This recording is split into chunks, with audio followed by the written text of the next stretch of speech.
Honourable members, we now come to the Taxation, Livestock Valuation, Assets, Expenditure and Remedial Matters Bill. The question before the committee is that Part 1 stand part. I'm looking for someone to take the call. Wonderful. I call the Honourable David Cunliffe. Kia ora, Mr. Chairman. Speaker can look and listen, Mr. Mallard, which is a wonderful thing that we have such well, yeah, it's too late in the week to think of long P words, but anyway, congratulations, Mr. Chairman, thank you very much. Here we are in the committee stages of the very famous Taxation, Livestock Valuation, Assets, Expenditure and Remedial Matters Bill, and I see that the Minister in the chair is smiling. That could be because he's about to be advised by the Honourable Trevor Mallard, which will be of great assistance to his career, no doubt, or it may be that it has dawned on him that he is not the Minister of Revenue, and that, as you will see, is very lucky for him. Because what is so important about Part 1 is not exactly what is in it, but what is not in it. What is not in it. And what is not in it is the famous car park tax. It was not long ago, Mr. Chairman, ladies and gentlemen, colleagues, that National introduced what has now got to be one of the most infamous tax ideas that this House has ever seen. The idea that you would place fringe benefit tax on the personal use of a company car park, but only if you were in the CBDs, not a street away, and only if it was in Wellington or Auckland, not Hamilton, Rotorua, Taupo, Tauranga, or anywhere else around the country. There aren't any parking buildings in Christchurch. And there are no parking buildings left in Christchurch, the Minister for Earthquake Removal tells me. Removal? Well, I'm just saying that in honour of the Christchurch City Council having knocked down all the buildings that they've attempted to consent over the last year. Mr. Chair, well done, Bob Parker. And that reminds me that we're talking about car parker tax, and this has been withdrawn. And it's been withdrawn because it was going to cost, according to some independent accounting estimates, $2 to collect for every $1 it raised.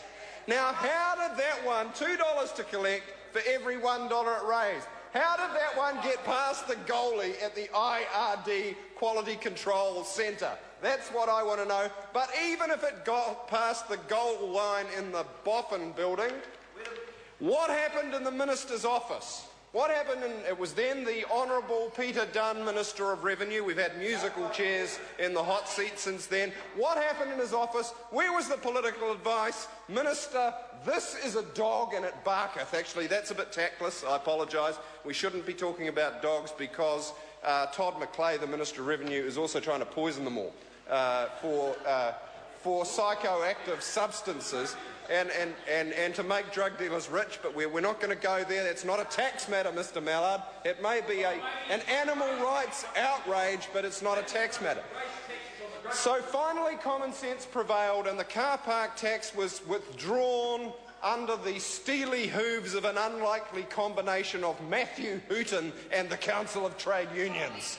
Matthew Hooton and the Council of Trade Unions joined forces to stampede the Minister of Revenue, aided and abetted by the loyal Labour Party trying to stand up for truth, justice and the Kiwi way, and bang, there goes the car park tax. What is also not in Part 1 of this bill are 3, now 4, other stupid tax proposals of a similar ilk. And last week, when we were doing Part 1 of the bill, the first reading of the bill, I was able to report to the House on 3 equally idiotic taxes, and since then the government's taken notice of our advice. I'm pleased to report that a new one has emerged. In fact, the 4th extra stupid tax, other than the car park tax, came out in the public domain in the same week. Ladies and gentlemen, fringe benefit tax is now to be applied to, wait for it, the clothing allowance of plain clothes policemen. Oh, you're kidding.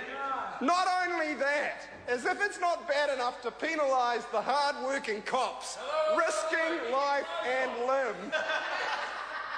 It gives new meaning to the emperor's got no clothes. The emperor's new clothes, the Bobby's new clothes. As if it wasn't bad enough to impose a punitive tax on the poor, near-naked Bobby. I mean, the phrase the Bobby on the street now has extra meaning, doesn't it? This was done retrospectively. Mr. Chairman. The Honourable David I have to complete this story, Mr. Chairman. This was done. The naked truth is, Mr. Chairman, that not only has the government imposed yet another stupid tax on the public, but they've done so retrospectively. Why, Mr. Chairman?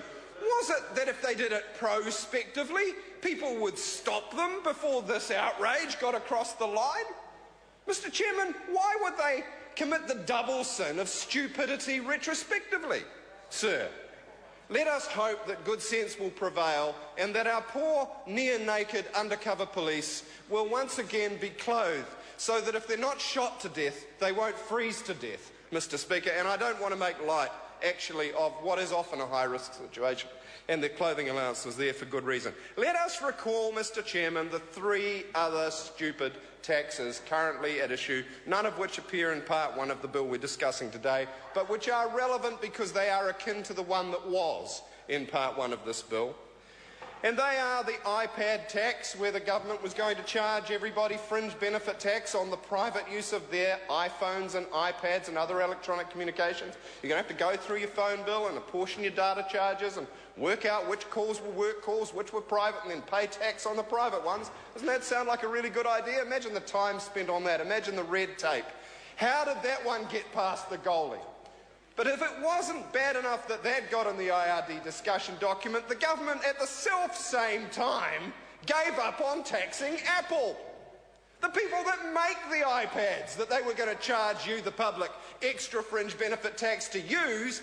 Apple only pays about 1% tax on its profits in New Zealand. Why is that? Because apparently they don't make any money, because that is part of a bigger problem called, technical term, base erosion and profit shifting, a matter that the OECD is looking at, but which the government has done sweet nothing about. Why not? Because they're too busy retrospectively applying clothing tax on cops and poisoning poodles.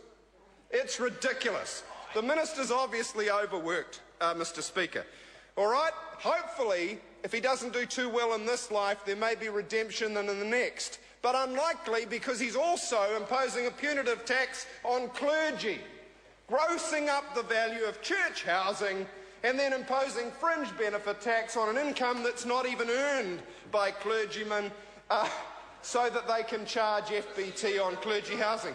This is ridiculous. What is systemically wrong at the IRD that they keep coming up with these stupid, crazy ideas? Now, I'm hopeful that the minister will stop that one, but in honour of the Honourable Leanne Dalzell, the opposition spokesperson for earthquake recovery, and we hope soon to be the Mayor of Christchurch. I just want to say that again, soon to be the Mayor of Christchurch, because poor old Bob Parker's not having a good week down there.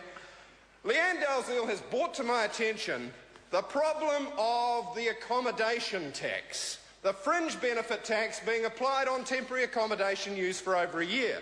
Christchurch is full of temporary accommodation, and it's expensive enough to live there now or stay there if you're part of the rebuild, but the IRD wants to impose personal fringe benefit tax on anyone lucky enough to living in a shipping container in Bexley. This is madness, Mr. Chairman. What is going on at the IRD? What is going on in the minister's offices?